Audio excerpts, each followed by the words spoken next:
plain and banal information.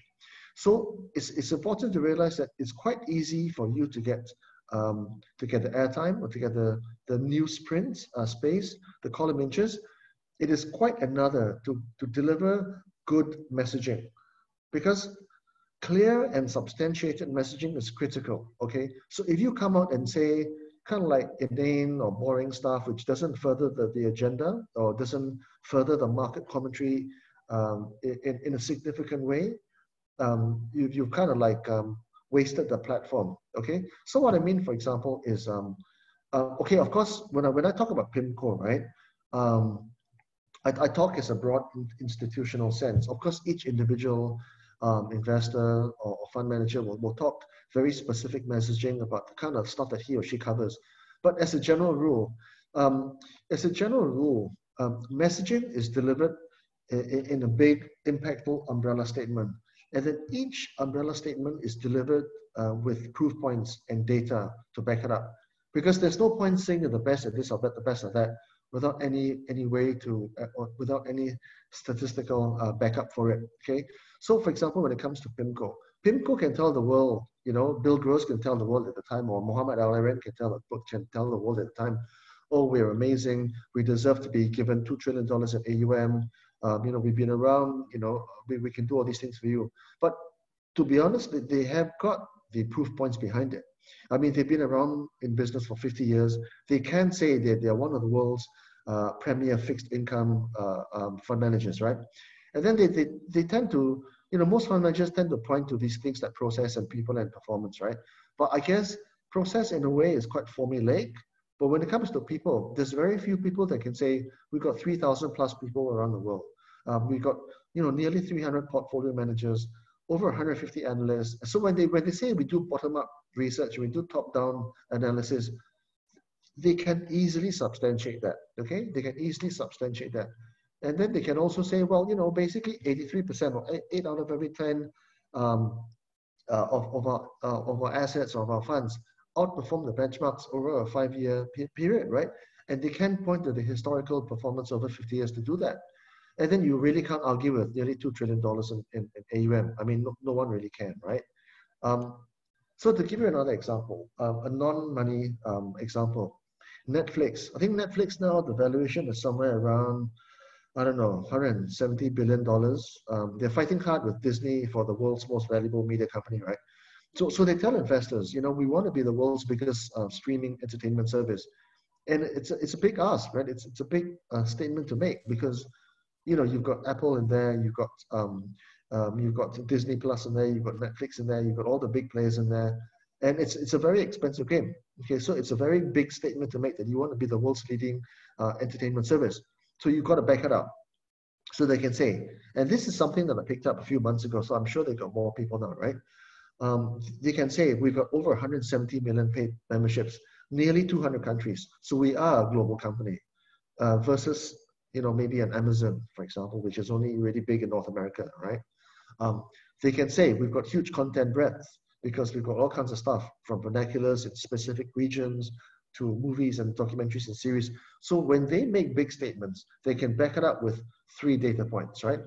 And then when they say that we put our customers first, well, actually they are able to say that because they do allow customers to drop out of the subscription at any time. Unlike, for example, in Astro, where you're locked into a contract over 1 or 2 years, right? So again, when they make big statements, they can back it up on a substantive way. So moving on to 13D. 13D, I really like this company, right? Because they do really amazing stuff and they've got good insights. I don't know how many of you guys know 13D. Run by quite a seasoned market commentator called Kirill Sokolov, right? He's up there in terms of stature with people like Stan Druckenmiller, right? So basically, he named his company 13D. 13D kind of like is based on the, you know, on the 13D filing in America, where you become public only if you buy for more than 5% in the company, and they call themselves agnostic interpreters of what the market is telling us. So then it's like basically they're kind of like they're saying they're platform independent, they're neutral, you know, in terms of insight and commentary. And then they say, well, we can do this because we do these three things, right? We take a multi-lens approach. And multi-lens, of course, they look at things all the way as wide and as disparate as history and literature in the past, to all the way to agricultural data and credit markets. And they match all these disciplines. And you can see from the slide there, there's 8 times 4, there's 32 kind of like broad disciplines that they look at. So they're able to say to the clients, and they charge a lot of money, right? They charge a few $1,000s for access to their research on a monthly basis. They say, we look at all these markers to come to these interpretations of what the markets are telling us. And that's the title of their flagship product, what the market is telling us today. The second thing is they say that they are foxhogs. Foxhogs is basically kind of like slang for saying that they are both specific in what they look at and generalist in what they look at, right? So they're both. And then the third thing is they adopt this multiple model thing where they're contrarian at the same time as they are able to adopt the theory of contagion. And then they're able to understand anomalies of the market. So when they go to clients or when they go to the press and they say, look, this is what we're all about. This is how they back it up. Okay. Switch to a non-financial example. You know that Mr. DIY is coming up to the public markets in a few weeks, if not, within the next, the very near future, right? They are looking for, I don't know, multi-billion valuation. They've got to prove to the market that they are worth all that much money, right? So they tell people, they take a very big and wholesale approach to their messaging and say, we're trying to make a difference in the lives of our valued customers. They don't say we are basically a convenience store selling, cheap, whatever stuff. They don't take a value-based approach. They say they're making a difference in the lives of their customers. And then they got these 3 data points. They say, first of all, okay, we are big, right? And we focus on the family. And that's true. They've got they've got over 700 stores around Asia Pacific, okay? So that's a big thing for them to make a statement about, but they can't back it up because that's where the footprint is. Then they also say that our stores are over 10,000 square feet. So there's a big and wholesome family shopping experience. So when they make big statements, they can back it up, right? The second thing is they say that they've got people and footprint. Well, it's true. Very similar to like a PIMCO, right? They got like thousands of people working for them. In this case, they got like over 8,000 people serving nearly 200 million customers at all stores, DIY stores around Asia Pacific. And then they also say, well, as of last year, they've expanded the operations to Thailand, Brunei, Indonesia, Philippines, and Singapore. So that's, so if you're looking for a big valuation, right, you can't just rely on Malaysia alone. So you've got to go to the region. So then they can demonstrably say we're in Malaysia plus 5 more Asian countries. And then they also say that we've got expertise. And then they point to their partners, and they've got big partners like Tesco, Giant, and Aeon Big, right? So again, when it comes to messaging, it's about making big statements and then backing up those big statements with proof points, okay? So in essence, basically, when you come out and talk to the press, right, it's important that you understand what your messaging is, right? For example, you need to know what your big statement is, right? Where do you think the markets are going? Do you think, for example, just to take a more micro market approach, if you say, I think the KLCI will be 2,000 points by the end of 2021. Okay, big statement, right? Big statement. How are you going to back it up? What's your proof point 1, your proof point 2, and your proof point 3? You've got to back it up, just like all those big boys do. Okay. So from the substance of what you say in terms of messaging, you've also got to be very aware of how you look when you say it, okay? Because people at the end of the day, well, rightly or wrongly, are quite, well, we are human beings after all. And we respond to the aesthetics of a person and how he looks and how he sounds, in addition to what he says and the substance of what that person is saying, okay? So obviously, when you understand that actually all industry, not just money management, right? All industry is basically a people business, okay? And I think Malcolm Gladwell was right in pointing out in his book, Blink, okay? He said that within the first 30 seconds, people size you up. And then that sizing up of you in the first 30 seconds is 90% of the story. They ask themselves, is this fund manager, does he or she have the technical skills to make me money? is that person going to be trustworthy enough for me to part with my retirement savings for? Okay, and if he's a customer potentially, or if he's a possible potential colleague, then he asks to himself, how likable are you? And can I work with you, right? So typically within this industry, and I'm talking about in a historical sense, it is an industry which values the clean, somber, dark suits, dark tie, a gray look in a way. So in a way, those colors that signify trust. It signifies ability of the spokesperson to toil for the customer. And again, of course, when you stand in front of the media, it's very important to send messages about your abilities, right? So it's no point dressing like $1 million if you then small and shrinking and kind of like all looking vulnerable, right? You got to understand, people at the end of the day are animals, right? And this is an animal kingdom. So you understand when the lion, for example, is considered the king of the jungle. Why is the lion considered the king of the jungle? It's because the lion fills the space. His body is a size, right? But the mane of the tiger fills an even bigger space. When you see the peacock, right? The peacock without the feathers opened up, it's just a small bird. But when the peacock is trying to show off two mates, it opens the feathers up and it looks bigger and it fills the space. It's the same thing when you look at Donald Trump. If you remember Donald Trump in the first elections that he contested, and he went to the debates with Hillary Clinton, he looked massive compared to Hillary Clinton. He filled the space and he made Hillary Clinton look so small, so diminutive, and so vulnerable. So even though Hillary, some might say that she made more sense than Donald Trump, she didn't look as able as Donald Trump. So aesthetics matter, right? In terms of wearing colorful colors, I know that in certain exceptions, people like to do the colorful socks thing. They like to do the colorful suspenders thing, the polka dots on bow ties, for example. I think generally speaking, whether you're trying to send a message to the world at large, you can only do that, I think, if you own the hedge fund yourself, right? If you yourself are worth, I don't know, $20 billion, right? And you own the fund yourself, then I think if you're Gordon Gekko yourself, then I think you're entitled to dress like Gordon Gekko. And I think the point to note also is that it's very rare that a subordinate who outshines his or her boss, whether it's the suit that you wear or whether it's the abilities that you demonstrate. Sometimes it can be a CLM, right? So a CLM is known as a career limiting move. You don't want to outshine the boss, and obviously just ask Anwar Ibrahim, right? He tried to outshine his boss, and he's been trying to be prime minister since then. So obviously aesthetics matter, but there are frameworks within that dress code and that aesthetics which you need to bear in mind.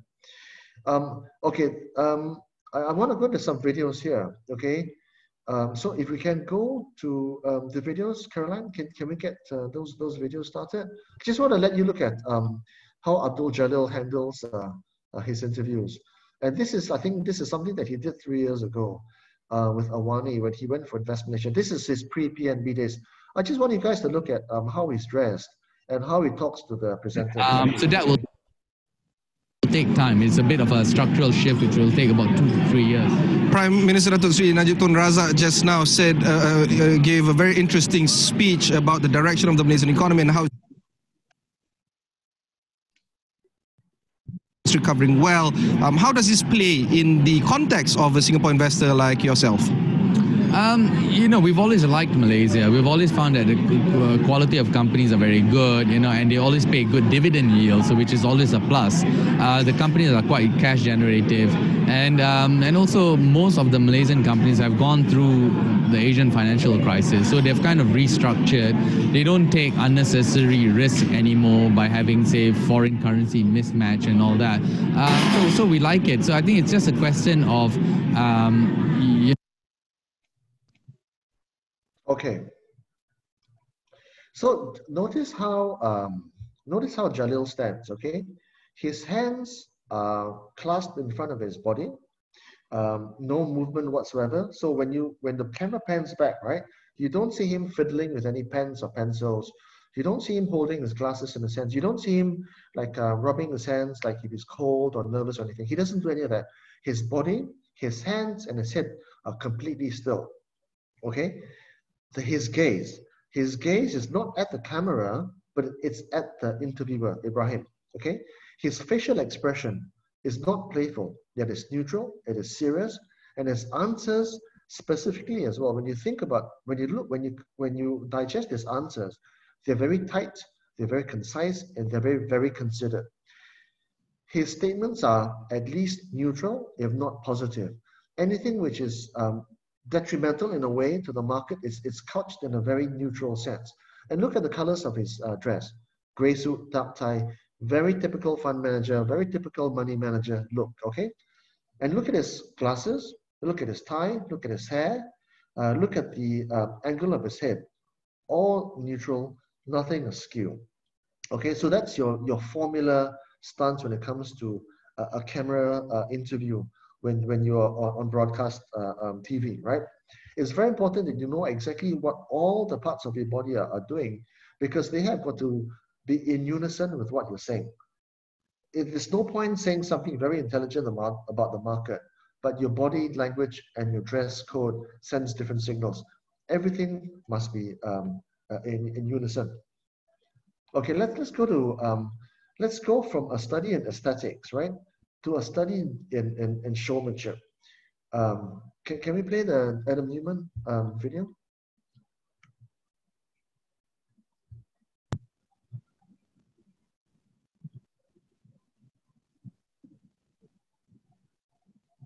Please join me in welcoming my good friend and tonight's keynote speaker, Adam Newman.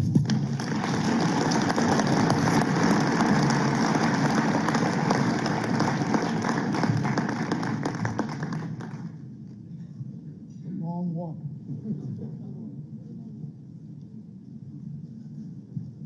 Here, let me save you the trouble. Congratulations. Shalom. Thank you so much for having me here. And this is an amazing event. You know, I heard a few miracles as I was listening. We talked about when it started in the Bronx. We talked about a few different people shared about the miracles in their lives. We're right after the 8th day of Hanukkah, which is the holiday of miracles. And my favorite study of Hanukkah, in life, it's not about being afraid of our shortcomings. It's about having the courage to fully live and be the full light that we can be. It's very scary to be all that you can be, and if each one of us actually allowed ourselves to be our fullest, there would be no stopping us, there would be peace in the world, and Mashiach would be here. And with that, thank you. With that, thank you, Lloyd. I've been having a great time getting to know you, and we've been having so much fun. You can ask Lloyd any question. We're having dinner. Can we pause? Okay. So it's not for no reason that Adam Newman and WeWork got to a multi-dozen billion valuation. Okay, he's a complete showman. According to the Wall Street Journal, he's an outstanding salesman, right?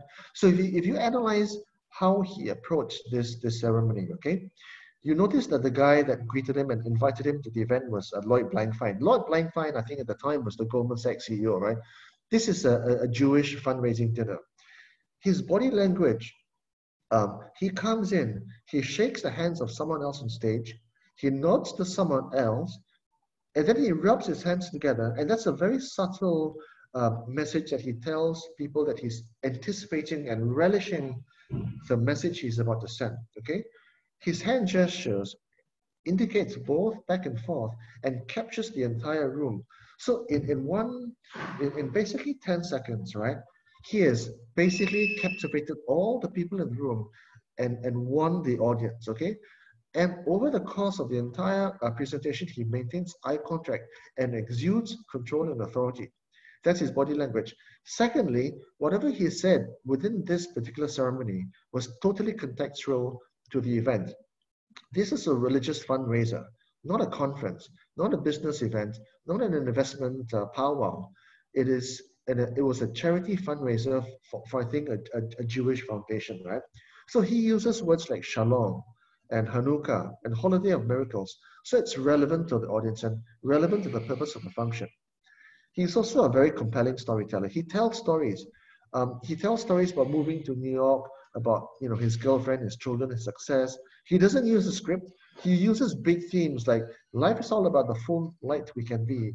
And notice at all that over the course of the entire presentation, he doesn't mention WeWork at all. And this is like a 15-minute ceremony, okay?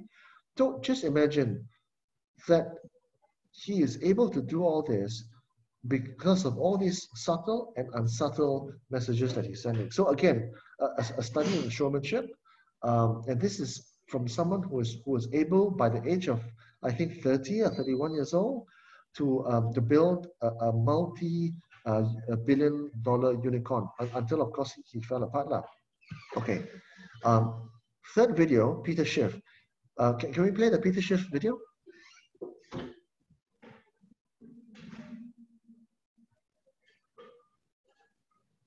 Terrible Fed chairman, he was doing the right thing.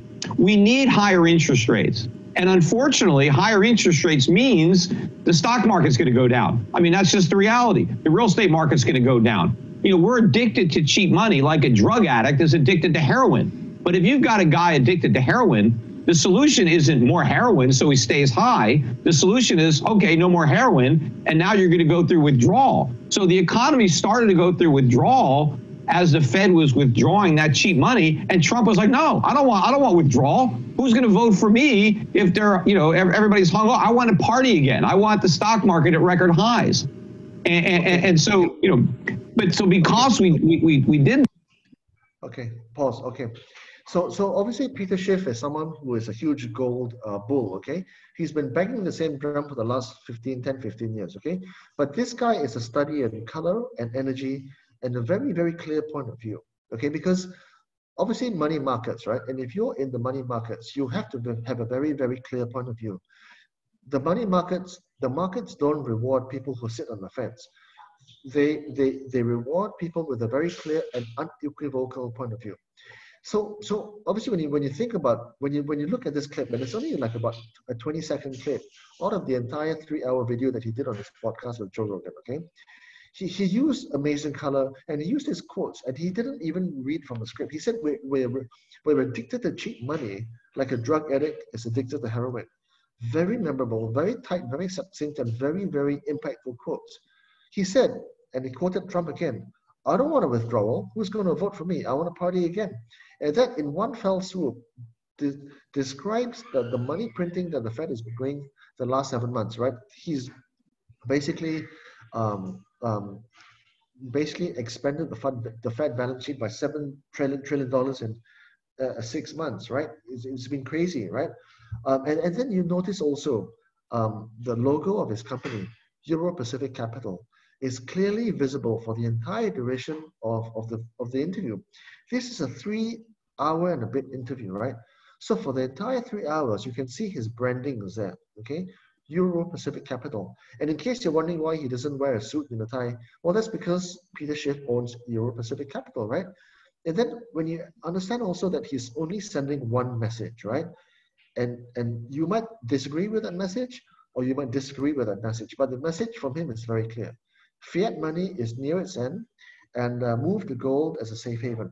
So again, clarity of message, use of color, and a very, very clear point of view.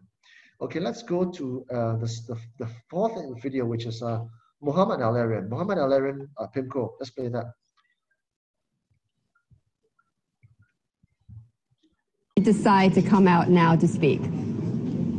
Well, first, good morning, Betty, and thank you for having me on. And second, it's time for me to interact with you and with others. I've gone through a transition the last 4 months after 14 great years at PIMCO, and I've now put together a portfolio of part-time activities that I'm really excited about. And I'm also really excited about being able to spend more time with my family and my daughter. So, things have been put in place going forward, and who else but you to have my first interview with. And I appreciate it, Mohammed. When you gave me the call that you were ready, I was, of course, ecstatic that you were going to join me for your first interview. Mohammed, are you surprised about how big the news became of your departure?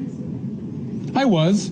You know, I look back to my time at PIMCO and I think, wow, what a great time. I had the privilege of working with the best of the best in the industry. I was there for 14 years, including 6 years as the CEO and the co-CIO.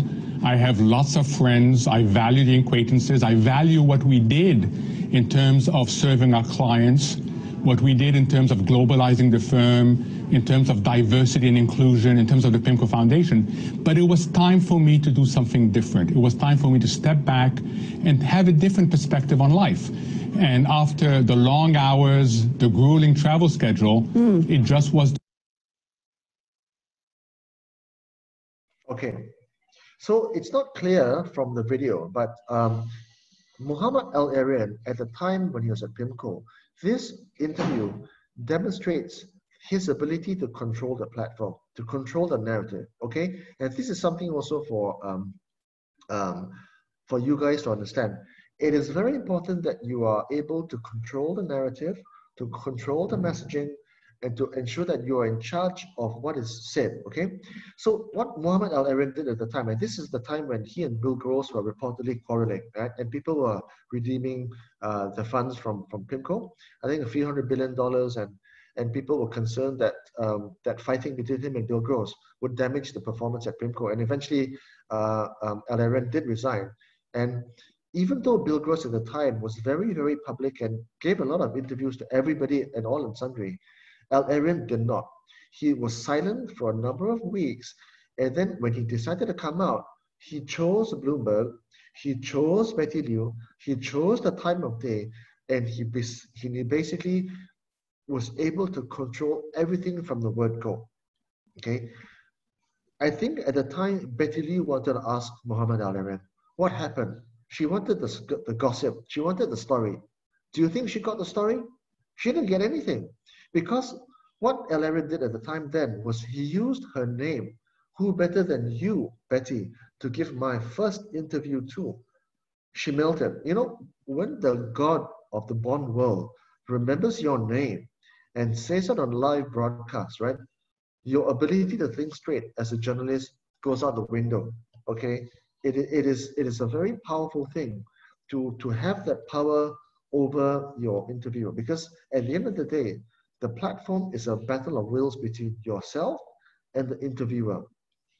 The interviewer wants to get his agenda accomplished, which is to get a story. You as the spokesperson want to deliver your message, okay? Who's going to win?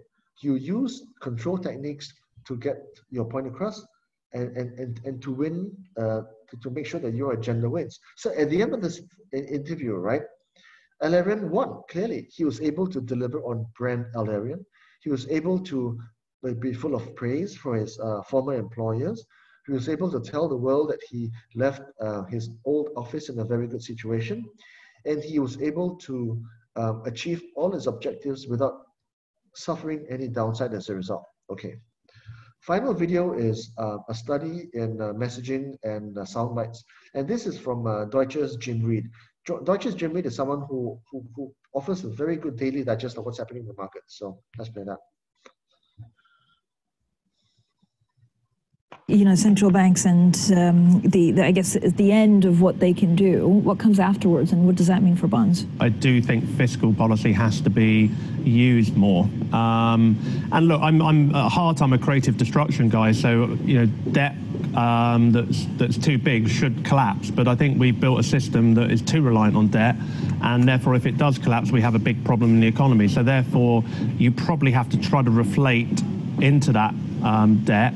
And as far as I can see, the only way you can do that is probably to use fiscal policy and then have monetary policy support that. So for the rest of my career, I think nominal yields will be below nominal GDP to try to support that. But who has the fiscal space to do it? Well, when you've got a fiat money system and central banks can print unlimited money in theory, then every country has a space. I'm not saying it's a good idea economically, but I think it's inevitable that that's the way we go. Well, okay, that's inevitable where we go. Jim Reed, what does it mean for the rate market? In the year forward, am I going to clip a coupon, or am I going to get the shock of the total return we saw this year, particularly in longer maturity paper? I'm hoping we ran out of time before I had to answer that, but if you put me on the spot, we accommodate that on surveillance only because it's Thanksgiving. Yeah. Look, as I said earlier, I don't think you're going to get a major policy move before the next downturn. So anybody that wants fiscal spending in a hurry is going to be frustrated. So I think rates stay in this sort of channel until you get a downturn, then rates go lower, and then fiscal spending goes higher, and eventually rates go higher. So I don't believe you're in a low yield environment forever, but I think you'll need a downturn or a crisis to change policy responses to get us out of this. Okay, so I think a few things to note here, okay? His messaging is very clear. He's saying that fiscal policy should be used more. And then he's got these sound bites. He says, you know, you don't expect this of someone like Jim Reed, but he says, at heart, I'm a creative destruction guy. So again, very much like Peter Schiff, he uses color in his quotes. He makes them a little bit entertaining, but those quotes also describe the situation that is happening in the market. Also consider the fact that each of his replies, no more than 15 to 30 seconds, right? Very concise. That brevity in a statement is very powerful. You don't want a commentator to be giving long grandfather story type of comments, which is 2, 3, 4 minutes long. They're very bad for consumption, and they tend to lose their bites after the 45th second or so. And then just very much like Al-Arian, okay? Al-Arian uses charm to disarm his interviewer. Jim Reed uses humor. In response to Tom Wright's question on compressing yields, he says he kind of like defrays the seriousness of the question by saying, I'm hoping we run out of time before I have to answer that.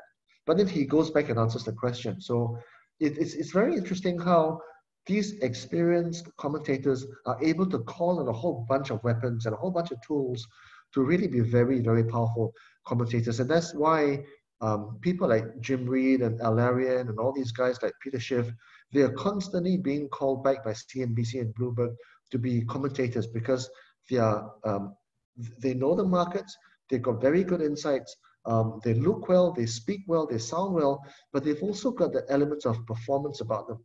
Because at the end of the day, right, when you are a spokesperson, you are a performer. It's not just enough to be a technically adept person who knows your field of expertise. You must be several dimensions more. You must look the part, you must sound the part, and you must also have the entertainment aspect to you. That's why people like Jack Ma, at the end of the day, they realize that they've got to perform. So that's why they start to sing and dance and give concerts, and and Peter Schiff and all these guys, they've got to play. They've got to adopt more dimensions to their role. It's not just enough to make more right calls than wrong calls. Okay, so just to sum it up, I think when it comes to these interview tips and tricks, I mean, I can share these slides with you, and I will pass them to Carol later on. But basically, you need to prepare your sound bites. You need to have your data and statistics ready. You need to make sure that your messaging is tight. Basically have 3 proof points to back up your headline statements. Try and, I guess, reduce the lingo as well, because what happens? Okay, hang on. Can you see my slides, guys? You can see? Okay. No, I think your slides.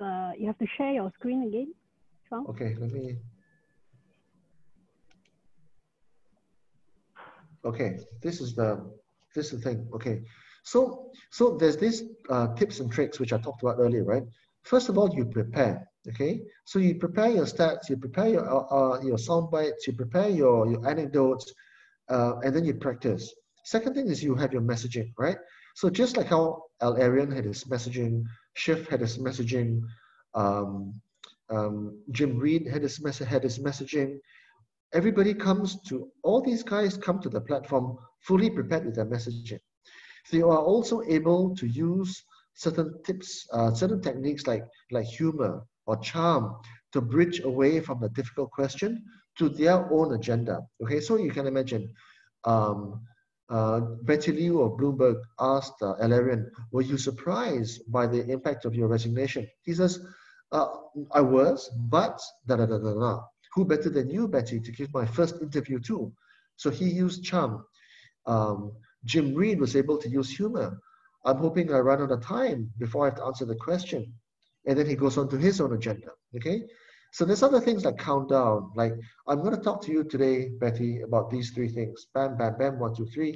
And then obviously repetition matters as well, because I think the data shows that if you mention the same things at least 7 times during the course of your discussion, it does stick in the mind of the person you're talking to. And then of course you flag the importance of the most important points that you want to make. I've got this little story about Afzal of Time.com, which I love to always say. Afzal is a very amazing and very savvy commentator.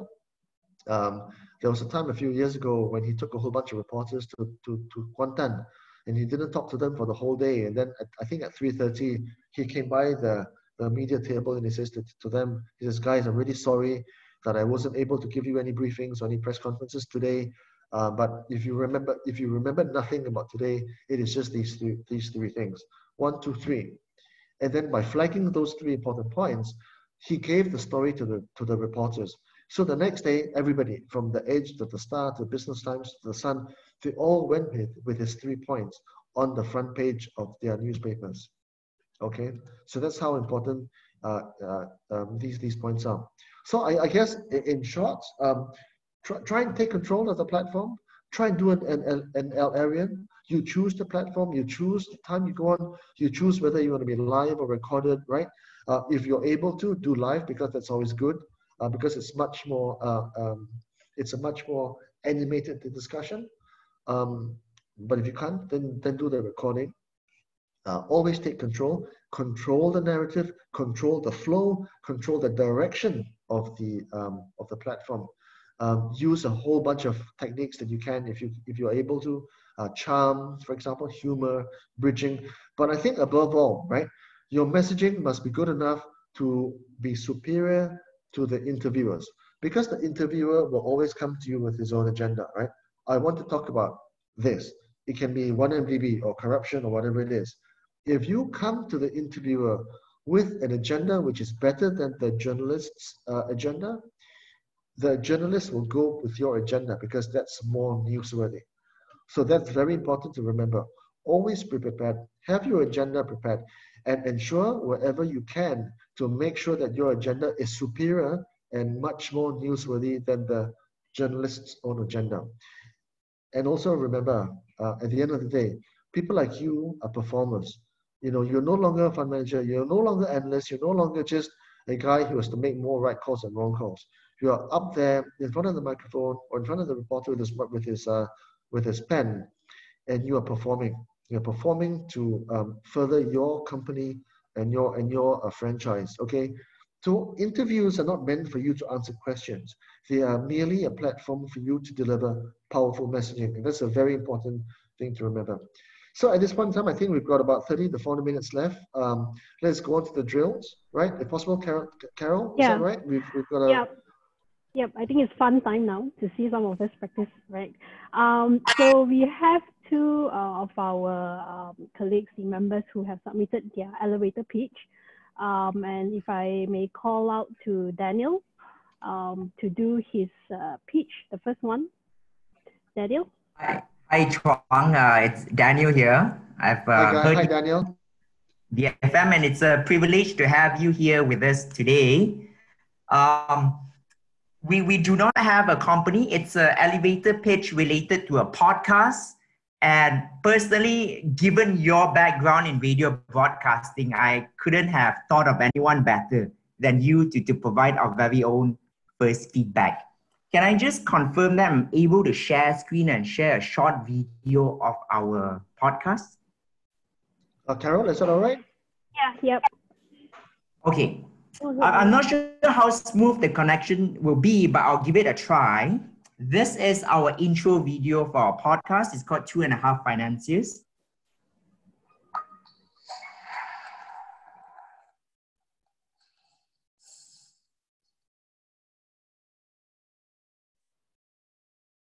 And the 2.5 Financiers podcast talks about significant market developments during the week, everything market related from finance to politics and social issues.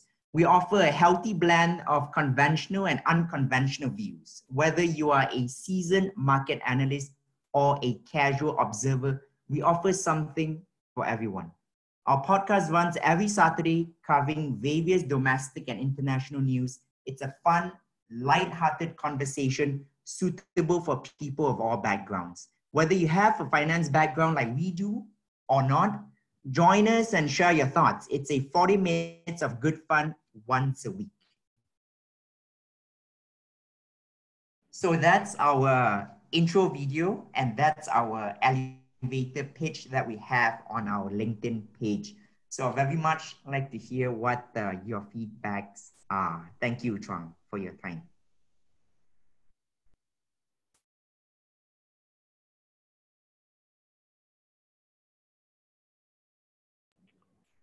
Chuang, I think you have to unmute. Oh, yourself. sorry.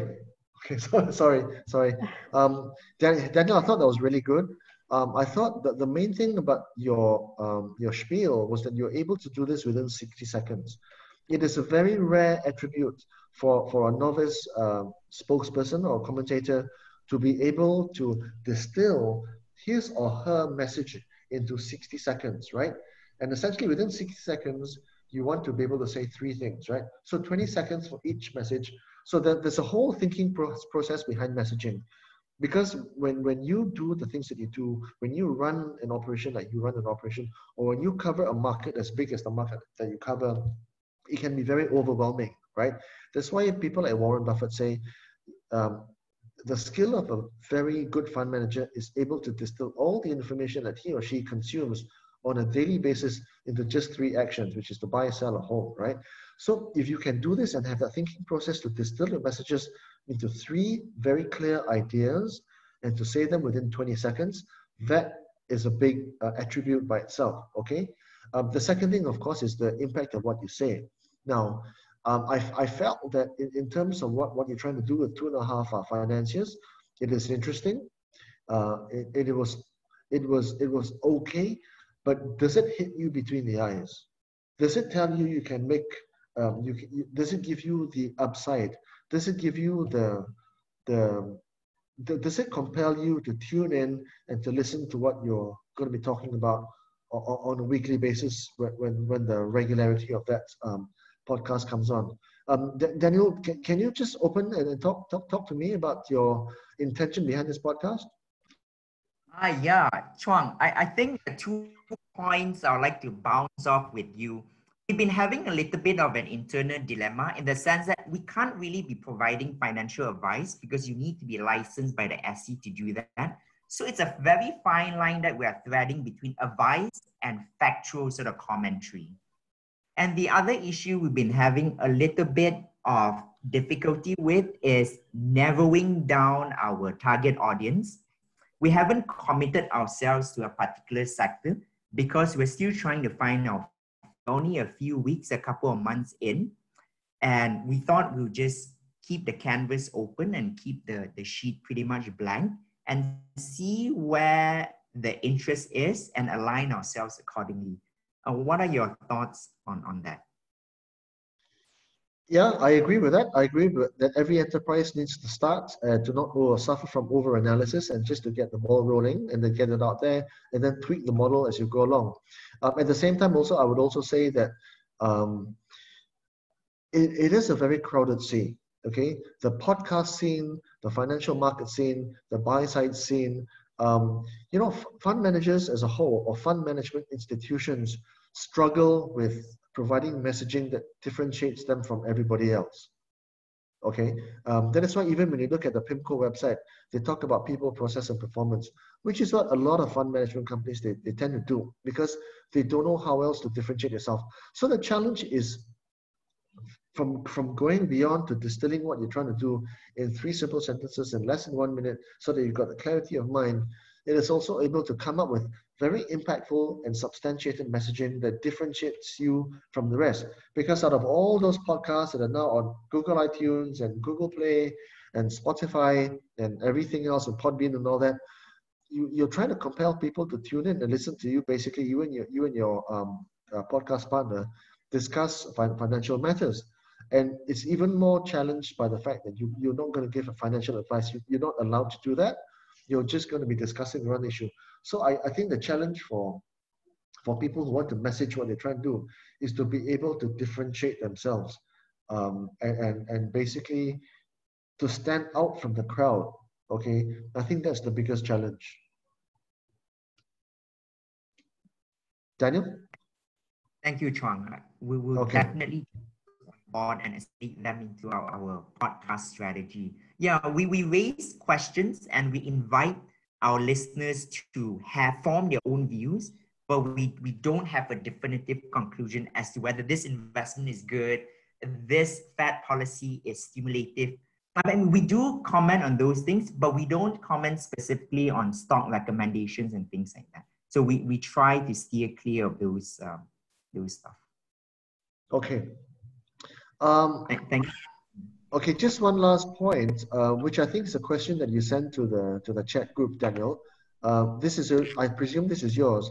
I think the issue is that whether someone should be judged about how well they talk, right? Because maybe technically they're quite adept and quite accomplished, but they're not able to have the accompanying skill to deliver or to speak well. I think that's the issue, right, Daniel? Yeah. And it's one called the green lumber fallacy, right? There were some of these traders on Wall Street, they were making a lot of money and they didn't even know the background as to green lumber is called lumber. It's called that. And when these graduates with their PhD came in and realized they didn't even know the background of this product they were trading, but they were making so much money, then it dawned on them, Nassim Taleb, right, said that a lot of these practitioners don't speak very well. They speak with a Brooklyn accent, but they do very well. They do what they do very well, right? So we shouldn't judge people's abilities by how well they speak, but by the results that they can show. So your views on that, Chuang? No, you're right. I've been covering the financial markets and I've been a journalist for over 20 years. And I've come to realize that, the Americans are amazing speakers. The British are amazing speakers. They sound so good. They look so good. I mean, when you analyze how Goldman Sachs hires people, right? When you look at it at a Goldman Sachs investment banker, okay, there's a formula one, okay? Tim Leissner, I think, was a good example. If you've ever met the guy, right?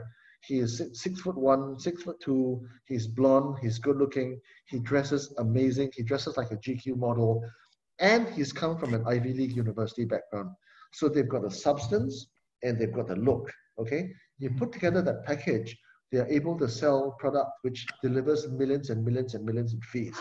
So I think the message here is this: being able to do a job well in and of itself is not enough. One must also look the part. It is what they call the package, right? And unfortunately unfortunately, us in Asia, we tend to be quite reclusive creatures, right? Because that's our cultural background. We are told to adhere to the elders. We don't speak up. We don't go and insult people by speaking back or giving our feedback. I mean, that's our background, right? But unfortunately, the world doesn't reward that. It just doesn't. So that's why you see, the Goldman guys, and they're paid $4 or $5 million a year, and they got bonuses like another 10, 15 million a year. It's because they're able to do all that. And unfortunately, even those who don't look the part, but they can talk, even though they don't have the substance behind them, they also get rewarded. But that's the unfortunate truth of this is the lay of the land. So I guess the lesson is that if people are able to have that foundation of substance, and then to layer that with the ability to speak well and to dress well and to look the part, I think that's kind of like the direction that it's not just money managers, anybody should aim for. And as evidenced by someone like Adam Newman of WeWork, he's quite a smart guy, okay? But then he's able to layer that with all his ability to win the crowd, to dress well, to engage, and to be all those things. That is why WeWork became a unicorn within literally like 5 years of formation, because the world rewards people like him.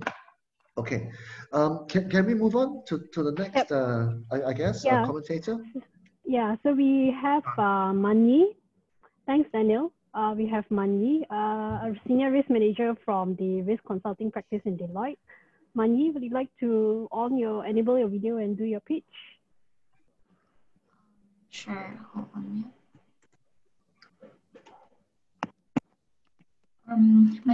My video is not really working. Is it okay if I just do the audio for now? Okay. Yep. So hi, Suchuang. I honestly don't have anything as fancy as Daniel. I did not create a video, right? So all I have is a 60-second speech for you to assess. I'm a consultant with Deloitte, and as consultants, we are often in situations in which we see our existing clients and even potential clients in public spaces.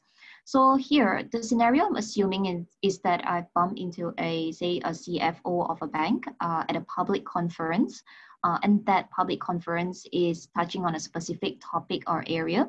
And I want to create an awareness that my firm offers services offerings related to that specific area, right? So I would start off with saying that, hi, I'm Maiza. There are quite a number of interesting topics which have been discussed at the conference. So, and may I know which have caught your interest? I thought that the session on digital banking was particularly interesting. Many banks are pursuing this in Southeast Asia over the past few years. Leaders have already seen firsthand the benefits of going digital, bringing companies closer to their consumers and capturing a wider breadth of data on consumer preferences. So this allows them to create products and services with relevance to the customers, and the side benefits being cost savings. At Deloitte, we have studied the financials of established digital banks globally and noted that they are able to achieve an ROE of X% in the long run, which is on average a few times more than that of an incumbent bank. This is something that is going to evolve rapidly over the next few years as we see more banks approaching us to support their digital transformation initiatives. Let me add you into our newsletter, as I would like to keep in touch with you on this topic. So yeah, so that's just the 60-second speech that I have. Okay, you know, the best thing for me, Maiza, about that whole delivery was the fact that you were able to take a very contemporaneous issue, which is digital banking, and basically surface that, because there's nothing more interesting to a target than to give them something which they are already concerned about in the first place. So if you were the CEO of any of the 6 or 7 banks in the country, you have no choice but to think about the future. And that's basically the digital banking space, where they are already losing ground to the virtual guys. And what better, you know, what more interesting a future for the virtual guys that do not have to pay for the branches and all the people that sit in the branches and to pay for all that brick and mortar, right?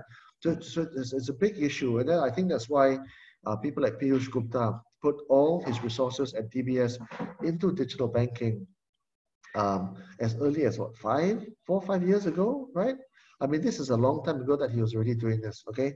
The only issue I have with this, Maiza, is that once you've got the attention of the target, right, you've only got a little amount of time for that person to say, okay, this person is talking about something which is making me very interested. What can this person do for me? Because it's all about saying to this guy, I can do something for you, putting yourself in that person's shoes. You need to compress the message, tighten it, make it distilled, and say, Dato, I know you're looking at digital banking. Obviously, every bank are, but with my firm and the newsletter and the insights that I provide, we can do these 3 things for you. A, B, C. I think one of the things that you were able to do is demonstrably increase ROE for the banks. So push that up front, because they don't want to hear all that spiel, right? They are basically in an elevator with you for 60 seconds from the top floor to the ground floor, right? They want to know what you can do for them, okay? And it's the same thing. Brokers, fund managers, if they're selling ideas, they want to sell it fast. They want to sell it compellingly, and they want to get the point across as fast as possible. It's a sales thing, like, at the end of the day, right? Because if you're a spokesperson, you're also a performer. And performers, what are they doing? They're selling all the time, right, Maisa? Do you know what I mean? Yep. That's very helpful. Thanks for the insights. Yeah, I know the difficulties, because essentially what we are trying to do is ask people to be left brain and right brain at the same time, right? Left brain people are not normally right brain people, and right brain people are not normally left brain people. What you're trying to do now is try to combine both sides of your brain into one and be both at the same time. It is really a skill that is not present in many people. That's why those who can put it together, they almost always tend to be very successful people and exceptionally high achievers. Do you know what I mean? Yeah. Otherwise, they stay in operations land for the rest of their life, or they stay in there for the rest of their life. And then even if you are an overt performer that can really talk well, eventually the market is a very efficient mechanism. It will find you out because your performance will not match it.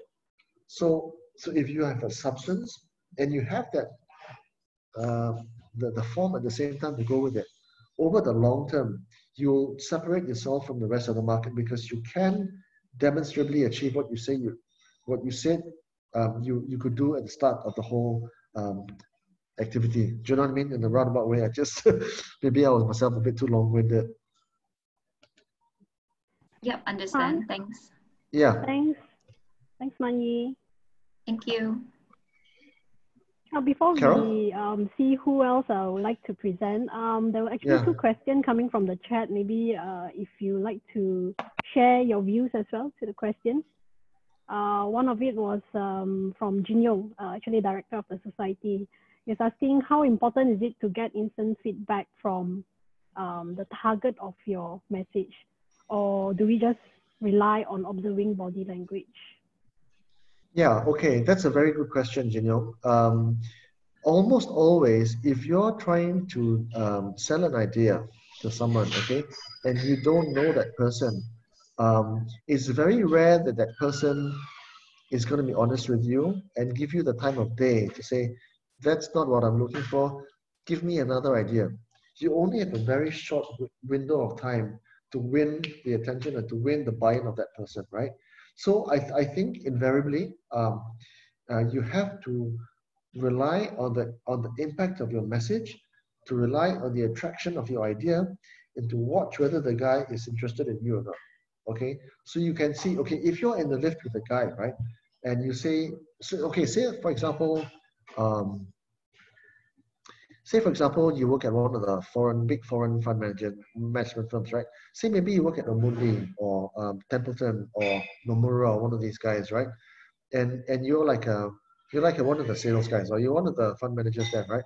And you're constantly trying to build AUM, right? Then imagine you're in the lift with Jalil, right? When he was at PNB, you're trying to win a mandate from PNB, or suddenly you're in the lift with Sharil, right? EPF. And you know EPF are always looking for good fund managers to give mandates to, right? What can you tell Sharil in that 30 seconds to 60 seconds that will say, hey, bro, I'll get my guys to call you tomorrow? Do you know what I mean? He's not going to say, I don't think that's going to fly. Give me another idea. You know, with these guys, with these decision makers, you got one chance and one chance only, you know. And I guess, unfortunately, that's the lay of the land. Jinyu, can you say something to me so I can at least see what you look like?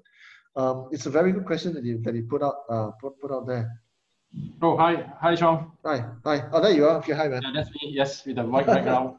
So, cool. Thank you for the insight. Yeah. Yeah, it's essentially you got to be very good. You know, you got to be very good, and within 30 seconds, you got to get the guy already.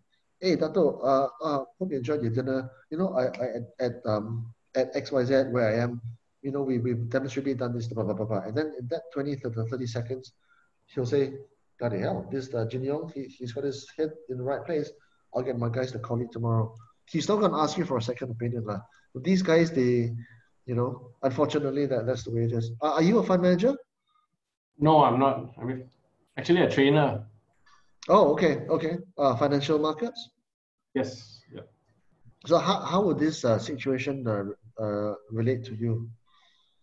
No, well, because me having to deliver a message day in, day out. So, and in our culture also, it's very hard to get feedback. Obviously, in my situation, it's not a 60-second window. It's sometimes half a day. But I would like to apply that to other instances whereby in many cases, we don't get feedback in this part of the world. Yeah, so, you're right. This will be Yeah, something that it's even harder in a like a virtual setting where you've got Zoom and yes, people have switched off, and it's even more difficult, right? Yeah. Yep. Okay, hey, thanks a lot, man. Jin, good question. I think really applicable, especially to money managers, financial guys, even especially trainers, because I do a lot of training as well. Okay. Sang, another question, Yeah. if you can fill before we open up to anyone else who wants to present their pitch. I think this one also goes with your experience, interviewing personalities on BFM as well, right? How do you be an effective moderator, especially in a panelist forum, right? You want to keep the conversation engaging, to an engaging discussion, right? So how do you draw people to the conversation? Okay. What I try and do with moderating is I try and understand who's on the panel with me. So I try and understand what each of the panelists are good at and where is the area of expertise. So if there's an equities guy there, then if there's like a kind of like a economist guy there, then I understand, okay, let's focus on these things. And then what I try and do is I try and establish a flow, okay? And that flow is actually a very simple one. I'd like to talk about only these 3 to 5 things. And these are the areas I want to discuss in this flow. And then I've got my kind of like my storyline already. So I know that whatever happens, I don't get lost, I don't get misdirected. I've got my flow already.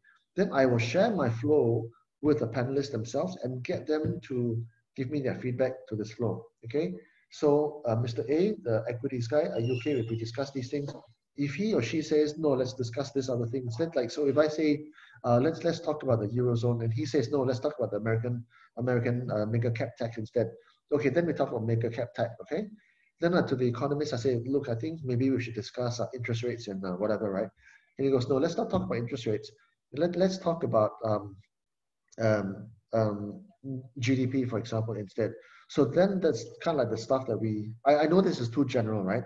But then what I do is I establish my flow, I get the buy-in of the panelists, they feedback to me, and then I finalize the flow with them.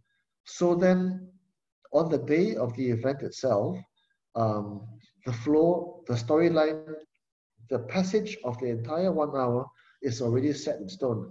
That's me taking charge of the platform so I don't have any leeway to fall through the cracks and to basically be left by the wayside. So that's me trying to establish that that the narrative belongs to me, and that's me getting the buy-in from everybody so that we're on the same page. Then on the day itself, I meet them for the first time and I see them in person for the first time. Sometimes I may have known them from before, like say Jeff from Fortress. I know him already, so we've got the chemistry going already. But if there's someone new, then I try and get the chemistry with him or her, have a bit of a laugh, have a cup of coffee, tell jokes, try and in a way build that chemistry with them. So then when we come onto the panel itself, in front of the audience or in front of the TV crew, then you've got that natural chemistry already. You don't have that strangeness or that mystery sometimes, that coldness that sometimes you can see on a panel. Sometimes it happens, and then what happens is the discussion takes a long time to warm up, right? You want to get into a nice, warm, and animated discussion as soon as you can. Then I also want to try and do, I try and be a bit jahat lah, you know. If I know the guy, for example, if I know the girl, maybe I'll make fun of them, right? So for example, I know, for example, recently I was on the panel with Anthony of AIG, and at the Bank Negara panel. So I knew Anthony from before. And then he was on the day, he's quite a snappy dresser, right? He had these red socks on, right? And a very nice, quite colorful a jacket on. So then you have a bit of a joke with him, and then you try and, in a very subtle way, make fun of his socks or whatever. And then you have a bit of a laugh, and then you talk about the discussion. So at the end of the day, right, it's important to understand that these things, it's entertainment, right? That panel, that 1 hour panel that you're on is a 1 hour show. People don't realize that. I think people think that 1 hour is purely intellectual stimulation and they're there to learn something. It is not that, because that is only maybe 60 to 70% of the requirement, I think, in my opinion, right?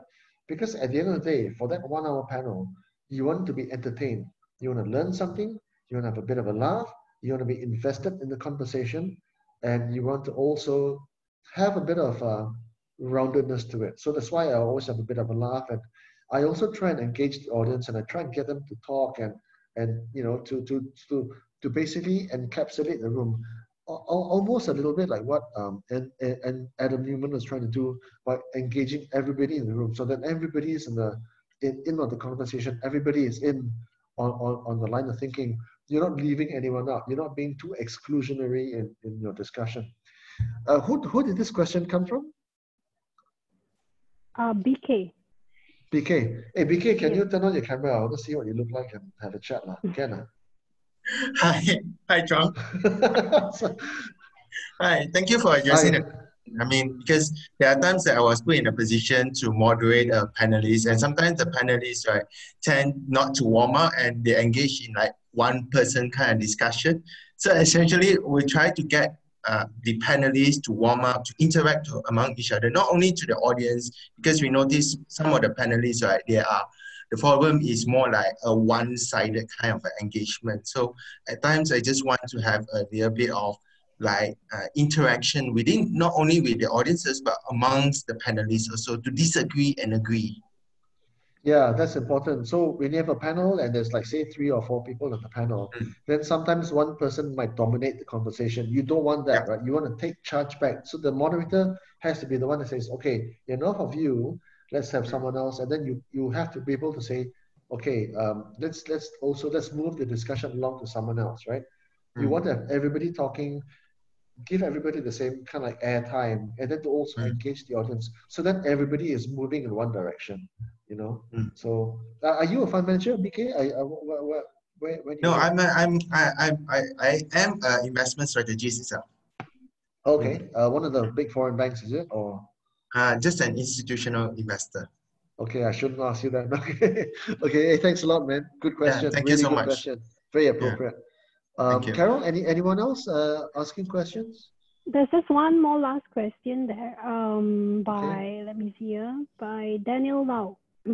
Okay. Question a bit long. Could you read on your side, Chung? Okay, I'm trying to find it out. Okay, Daniel is asking, okay, is there something to be said for cutting out news organizations altogether and just programmatically targeting desirable audiences? He's come from employment in Malaysia Kini and the Malaysian Insights, I think. There's not much outside of brand recognition that news organizations can offer. Is it, at the end of the day, more effective to just pay for an audience rather than devoting resources to try and score press coverage? Daniel, can we see you, Daniel? Daniel? Yes, yeah, hi. Can you hear me? Hi. Yeah, there you are. Yeah, so I don't really understand your question. So previously working in Malaysia Kini, I worked as a journalist in the Malaysia Insider. And after that, I worked in the marketing department where we sold advertising space to our clientele who wanted to put content, articles on Malaysia Kini that might want to sway public opinion in one direction or the other. And a lot of the time, more than I'd like, in the back of my head, I would think that these people who wanted to get their message out, they could come up with their own content, their own articles, their own podcasts, for example, the previous elevator pitch. What they could do is target audiences that would be more prone to see BFM's content. I could basically target Malaysia Kini's followers. I could target BFM's followers. And that way I would not be competing with other fund managers or any other party for press coverage. Because at the current moment, I'm basically waiting for a journalist to call for your opinion of some kind. It will be easier for me to just basically come up with this content on my own and target the people that I want to either invest in my fund or some other call to action. Yeah, I see what you mean, Daniel. Good, really good point. And I think it's the eternal conundrum that brands themselves are trying to establish, because today in this day and age, brands are becoming content creators themselves. They've all got most of them have their own YouTube channel, their own Twitter accounts, their own Facebook accounts. Increasingly, they're trying to own the narrative themselves, as you point out correctly. I think the difference is that when companies themselves come up with content on their own volition, the common mistake that they tend to make is that they presuppose that what they are trying to say is interesting and informative and newsworthy to the people that they're trying to reach. There is a divide between what the company thinks is interesting and newsworthy and informative, and what the actual audience themselves consider to be newsworthy. So in a way, the news organization plays that intermediary role where they are seen to be independent and credible and journalistic in that respect. So that's the role they play. In the circumstance that the brand itself is able to create content which is interesting, informative, credible, neutral and balanced, and not overtly promoting their brand or service or franchise, do you know what I mean? Then it's going to be very effective. But oftentimes, it is unable to do that because they're trying to further their corporate agenda. And in furthering their corporate agenda, they lose the crowd because it comes across as an advertisement. Do you know what I mean? So theoretically, if I could find somebody the equivalent of maybe your skill or your subordinate who has the capability to sift through what is newsworthy and what might be interesting to the audience, theoretically, it would be better to hire somebody like you who can pick and choose content that they think would be most effective. Or at the end of the day, you could experiment as to which pieces of news articles or which pieces of media might be interesting to the audience or targeting, right? Yeah, you can do that. Or obviously, the main, I think the tried and tested formula is to have a series of people within your organization that are able to go out there and promote the franchise, but at the same time, really give credible, independent insights and analysis about whatever discipline that you're trying to talk about, whether it's credit markets or whether it's equity markets or whatever. So that's kind of like the tried and tested formula, right? Rather than trying to put out, daily information and content, which basically resembles editorials. You know what I mean? Which is then expensive to buy, and not very effective in terms of furthering your agenda. So, so I think a very good spokesperson for your franchise, if that person goes out and like, I'll give you a very good example, right? When Mark Mobius was at Templeton, okay, and he was promoting his small cap fund, right? His emerging markets fund. Mobius was someone who was able to do all those things for Templeton. So in so doing, he built, I can't remember what it was. I can't remember how big his fund is, 50 billion or whatever, right? Huge global emerging markets fund, because he was able to go out there and be a very effective spokesperson for Templeton.